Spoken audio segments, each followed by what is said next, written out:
त्यातलं कोण नाश्ता देते याची आतुरता सगळ्यांना लागलेलं आहे. उद्देश मध्ये यार जोडीने तू कधी येणार जोडीने.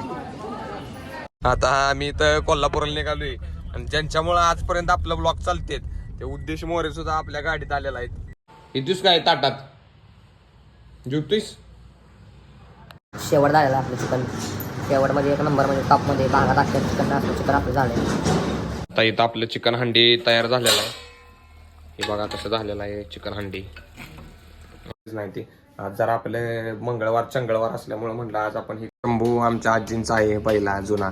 या चंबूचं माप घ्या के वो थोड़ा गरम करके इसमें वतना है तो इसमें वतेंगे पानी थोड़ा गरम करके अभी वो. तर मम्मीचं मटण शिजून पप्पा इथं जेवायला बसले. कवा होणार आपलं चिकन.